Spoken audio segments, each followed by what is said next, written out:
Welcome back to today's video. And आज की video में हम देखेंगे जो संडे कमेंट बॉक्स जो आपने क्वेरीज पूछी थी, मैंने आपकी थोड़ी घनी कमेंट्स पिकअप की है जो यूनिक थी, वो मैंने की है। और साथ ही साथ पहले मैं आपको दोहा के बारे में बहुत सारे न्यूज़ कल आ रहे थे कि हमें क्वारंटाइन करना पड़ेगा। इट्स फेक न्यूज़, वो इंडिया इन कतर ने क्लियर किया। आप स्क्रीन के ऊपर देख सकते हो, there have been fake reports on social media of change in quarantine policy. लेकिन उन्होंने एक ट्वीट उसके साथ भी एक ट्वीट किया था कि please always check with your airlines as per our understanding Qatar has a policy of minimum balance of Qatarian 5,000 on the person seeking tourist visa on arrival to ensure that they can take care of their expense during the visit। Okay, ये उन्होंने कहा है, तो आप देख लेना जो भी आपकी एयरलाइन हो। क्योंकि मेरे पास एक रिपोर्ट आई थी, जो कैनेडियन इमिग्रेंट्स पेज आपने ना फॉलो किया तो कर दीजिए, वो बहुत ऑथेंटिक पेज है। उन्होंने एक स्टोरी रखी थी, Indians who arrived in Doha sent back after failing to fulfil tourist visa criteria, passengers did not have Qatarian 5,000 with them. Okay, मतलब जो कतर की होगी जो करेंसी वो उनकी हुआ 5,000। तो उसमें दोहा में 17 Indians who landed in Doha on tourist visa on Thursday were denied permission to enter the country and sent back after they failed to fulfil all conditions to become eligible for on arrival tourist visa, India media have reported। And the 17 passengers who arrived on an Air India Express flight from Kozhikode around noon failed to show QR 5,000 toward their expense during their stay in Qatar, or credit or a debit card with the required balance which is mandatory for Indians seeking on arrival tourist visa। आपके पास credit international credit card या तो कोई होना चाहिए, ऐसा ये लोग कह रहे हैं। अभी it depends on your airline also sometimes, so ये चेक करके जाना। मुझे इतनी पता नहीं, लेकिन ये एक अपडेट थी जो मैं आपके साथ शेयर करना चाहता। जो भी आप ट्रैवल एजेंट के थ्रू अगर जा रहे हो आप दोहा कतार के थ्रू, तो उनसे पूछ लेना एक बार कि भाई क्या हमें 5,000 रखना। 5,000 QR is around 1 lakh rupees in Indian currency. So वो आप चेक कर लेना, इसीलिए मैं आपको कह रहा हूँ। और बहुत सारे स्टूडेंट्स मेरे ट्रैवल प्लान के बारे में पूछ रहे थे, तो अभी तक कुछ डिसाइड मैंने किया नहीं है। पर्सनली आई एम कन्फ्यूज यार, मतलब सच्ची में अभी मेरा पासपोर्ट स्टैम्प मतलब पेमेंट लिंक आ गई है, पेमेंट मैंने कर दिया है। एंड अभी संडे है, सो मंडे AWB नंबर आएगा एंड पासपोर्ट जाएगा। फिर कितना टाइम लगेगा वो पता नहीं है। एंड ये जो पैकेजेस होते हैं वो नॉन रिफंडेबल या तो रिफंडेबल होते हैं, लेकिन जस्ट 20-30% आपको रिफंड मिलता है। सो इट्स रिस्क कि भाई पता नहीं कितना टाइम लगेगा स्टैंपिंग में। सो करंटली तो मैं वेट कर रहा हूँ, देखिए, और जो भी अपडेट आएगा वो मैं आपके साथ शेयर कर दूंगा। तो अभी हम देखते हैं पहली comment. Hey, I got my PPR today but I am under 18 and India vaccination is not approved for the people of my age group, so can I travel? Yeah, definitely you can travel, लेकिन आपको quarantine करना पड़ेगा। you will be fall under the category of unvaccinated। फिर दूसरी comment है सुनील सोनी से, hello sir, I want to know that, sir मत के यार, मैं एक स्टूडेंट हूँ। I want to know that my medical is expired on 18 July, so they will keep my process on hold और they will continue to provide the result. So अगर आपकी file process में और अगर आपका मेडिकल एक्सपायर हो जाता है तो वो आपकी प्रोसेस होल्ड नहीं करेंगे। जब भी आपकी फ़ाइल वो लेंगे तो आपको रिक्वेस्ट कर सकते हैं वो लोग कि भाई आप अपना मेडिकल हमें सबमिट कीजिए, आपको IME नंबर आएगा, फिर आप अपडेट कर देंगे, फिर दे कैन वर्क। ऐसे होल्ड पे तो जाएगी नहीं। They will either request you, या तो फिर आपको आपकी प्रोसेस वो आगे बढ़ाएंगे। सो मेडिकल के बेस के ऊपर आपको होल्ड पे नहीं रखेंगे आपकी फ़ाइल। ओके, फिर दूसरी है रघुप्रीत कौर से, I also got my PPR, can anyone tell me how many days it will take for payment link? I didn't take premium services at VSS. Will it affect the process also for passport stamping? My classes will start on 7 September। Okay, सो मैं आपको कह दूँ, मैंने तो premium service ली थी, लेकिन I don't promote premium service. मैंने क्यों ली थी उसका रीज़न कुछ और था।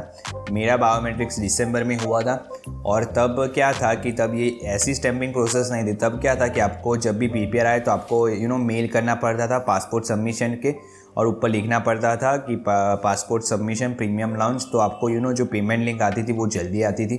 ऐसा तब था, अभी तो कुछ नहीं, अभी तो सभी के लिए सेम है मेरे अकॉर्डिंग, मुझे ऐसा लगता है। सो premium service isn't worth it. आपको जो पैसे दे रहे वो उस टाइम में मुझे जैन इनटेक था, मुझे सेव करना था, लेकिन मेरे नसीब में लिखा होगा सितंबर में जाना, तो मैं अभी सितंबर में जाऊँगा, लेकिन मैंने तब दिया था। आई डोंट प्रमोट, मुझे तो लगता है it's just waste of money. फिर जर्मन सिंधु पूछ रहे, brother I have upfront medical done before lodging my application. Medical exam था 2 मार्च को, फाइल 1 मई को लगाए, बायोमेट्रिक्स हुए 25 कॉरेस्पॉन्डेंस भी, but medical is not updated in GC की। Why is this happening? So जब भी आपका मेडिकल अपडेट ना हो GC की में, there can be many reasons. पहली चीज़, आपको कोई एडिशनल टेस्ट रिक्वायरमेंट्स आ सकते हैं जो आपको मिल ना आया हो, लेकिन आपकी हॉस्पिटल को कहा, जो मेरे साथ हुआ था। तो आप एक बार अपनी हॉस्पिटल को कॉल कर सकते हो। अगर आपने वेब फॉर्म फिल नहीं किया तो आप एक बार वेब फॉर्म फिल करिए, ज़्यादा मत फिल करिए। कल ही हमने एक वीडियो शूट की थी रितेश सर के साथ, जो एक ICCRC मेंबर है। उन्होंने कहा था कि जितने वेब फॉर्म्स आप फिल करते हो वो आप सबकी फाइल के ऊपर दिखाते हैं। फुल वीडियो देखनी हो तो मैं ऊपर आई बटन के ऊपर छोड़ दूंगा। सो बार बार फिल मत कीजिए, एक बार फिल किया वेट कीजिए। तीसरा हो सकता है कि कोई टेक्निकल इशू हो, कई बार PPR विदाउट मेडिकल अपडेट भी आ जाती है। ऑन द बैक एंड हो गया होता है लेकिन आपके साइड में दिखा नहीं रहा होता है। It can also be one possibility. So ये 3 पॉसिबिलिटीज़ हैं। फिर दूसरा है Sanjay Mehta, bro I did my biometric on 22 July, till now no BVL received. ऐसा नहीं होता कि आप बायोमेट्रिक्स कराओ उसी दिन आ जाता है। वो तो अभी करंटली हुआ था, मतलब 1 मंथ पहले जब बायोमेट्रिक्स स्टार्ट हुआ तब ऐसा हुआ था। बाकी पहले तो ऐसा ही था कि बायोमेट्रिक्स वो अपडेट होता है, फिर BVL आता है और फिर PPR आता है, और बायोमेट्रिक्स और BVL में टाइम लगता है। वो अभी हुआ था लेकिन कई बार it depends on file to file. So ऐसा नहीं है कि कई स्टूडेंट्स को बायोमेट्रिक्स के बाद आ रहा है तो आपको उसी के बाद आ जाएगा। It's sometime takes time. दूसरा क्वेश्चन है पंकज धनवाल, कब जा रहे हो आप ब्रदर? अभी तो देखते कब जा रहे हैं। आई थिंक सो मैं 20 अगस्त तक मैं वेट कर, मतलब पासपोर्ट स्टैम्प होके आने तक मुझे वेट करना पड़ेगा।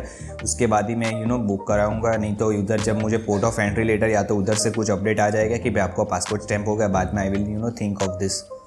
फिर दूसरा है Amandeep Kaur, I am taking online classes from India and my IELTS is going to expire on 18th August.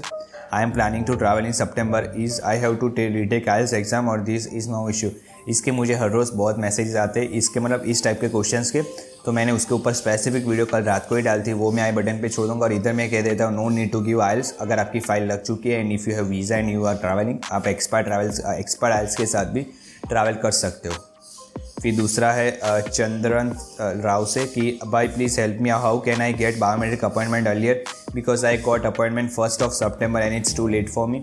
सी भाई, अगर आपको जो अपॉइंटमेंट मिले वही आपकी डेट है, आप वो चेंज नहीं कर सकते। ऐसी कोई दूसरा रास्ता नहीं। आपने जो बुक की है वही आपको जाना पड़ेगा, क्योंकि हर एक बायोमेट्रिक सेंटर के ऊपर अभी थोड़ा रश है। सो फिर दूसरा क्वेश्चन है, one of my friends had given his medical examination 13th August 2020, but he received a mail from IRCC and it is mentioned that the medical exam is going to expire on 23rd August. So which date is to be considered, 13th August or 23rd, which is given by IRCC? Please let me know about the same. मतलब क्या होगा कि 13th अगस्त को आपने दिया होगा लेकिन IRCC के पास जो हॉस्पिटल है 23rd को अपडेट किया होगा, तो वो 23rd का मेल आपने भेजा। तो आप चल सकते हो, जैसे आपके पास IRCC का रिटर्न मेल है तो आप वो भी कर सकते हो। फिर दूसरा क्वेश्चन है, he I only submitted biometrics with my file without medical, will that make my visa processing time longer? अभी ऐसा हो रहा है क्योंकि अगर आप बायोमेट्रिक्स के साथ मतलब मेडिकल के बिना फाइल लगाते हो तो आपको IME number and some time it takes time, so you थोड़ा टाइम लग सकता है। लास्ट क्वेश्चन है वर्धमान त्रिवेदी से, भाई one question I hope anyone help, biometric instruction letter currently it's for 1 month and also going to expire before appointment date, please help. ये बहुत सारे क्वेश्चन्स आते हैं मुझे कि हमारा बायोमेट्रिक्स लेटर एक्सपायर होने वाला है। डोंट वरी, VACs की उधर रश ज़्यादा है। सो बायोमेट्रिक इंस्ट्रक्शन लेटर जो 30 days की वैलिडिटी है, it will not affect biometric. So ये थे थोड़े क्वेश्चन जो मैं आंसर करना चाहता था। आपकी कोई भी क्वेरी हो तो आप कमेंट भी लिख सकते हो। हमारे इधर स्टूडेंट्स हेल्पफुल, एक दूसरे की भी हेल्प करते हैं जब मैं ये देखता हूँ। So I am very much happy. और अगर अभी तक आपने मुझे इंस्टाग्राम पे फॉलो नहीं किया तो ज़रूर इंस्टाग्राम पे फॉलो कर दीजिए। मेरा ID darshan.1511 है।